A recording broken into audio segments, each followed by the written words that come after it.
दोस्तों, आज की कहानी है राका और बाका की, जो कि भगवान श्री कृष्ण के उच्च कोटि के भक्त हुए हैं। राका और बाका पति पत्नी थे। उनके मन में भगवान के सिवाय और कोई चाह नहीं थी। वे दुनिया के हर लोभ को छोड़ चुके थे। दोनों पति पत्नी रोज जंगल से लकड़ियां काट कर लाते, फिर उन्हें बेच देते और इसी तरह उनका गुजारा चलता। और अगर उनके पास कुछ बच जाता तो शाम को उसे बांट देते और फिर से कंगाल होकर सो जाते और अगले दिन फिर से लकड़ियां काटने या लकड़ियां बीनने चले जाते। एक बार संत श्री नामदेव जी ने भगवान श्री कृष्ण से विनती की कि आप अपने भक्त राका बाका की गरीबी दूर कर दीजिए। भगवान ने कहा, मैंने बहुत से उपाय किए उनकी गरीबी दूर करने के लिए, लेकिन वो सब कुछ दान कर देते हैं। 2-3 बार तो मैंने खुद भेस बदल कर उनकी लकड़ियां 100 गुने दामों पर खरीदी थी, पर उन्होंने सारे पैसे सत्संग में दान कर दिए।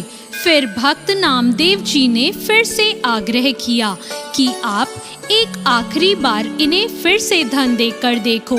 एक बार जब राका बीमार हुआ और 3 दिनों से वो लकड़ियां काटने भी नहीं जा रहा था, तो 3 दिनों तक वो लोग बिना कुछ खाए रह गए। चौथे दिन फिर से दोनों लकड़ियां काटने गए और फिर घर वापस आने लगे। श्री कृष्ण भगवान ने रास्ते में सोने से भरी मोहरों की थैली रख दी और श्री कृष्ण और नामदेव जी दोनों पेड़ के पीछे से उन्हें देख रहे थे।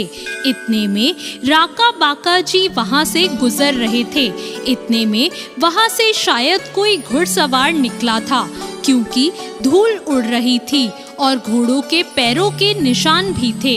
राका जी ने किनारे में पड़ी मोहरों की थैली देखी और फिर सोचा, शायद उस घुड़सवार की ये थैली गिर गई होगी। उन्होंने सोचा, मैं तो सब कुछ त्याग चुका हूँ, मेरे लिए तो धन मिट्टी के समान है, पर कहीं मेरी पत्नी का इन रुपयों पर मन नहीं फंस जाए।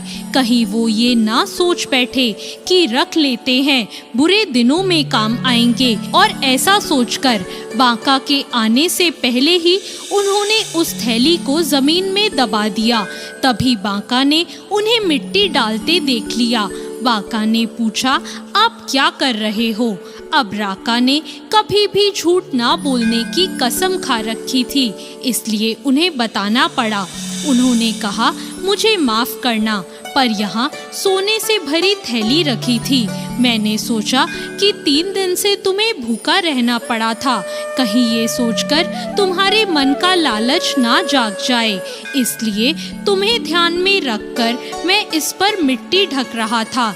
राका की बात सुनकर बाका खूब जोर से हंसने लगी और बोली, मिट्टी पर मिट्टी डाल रहे हो, तुम्हें शर्म नहीं आती?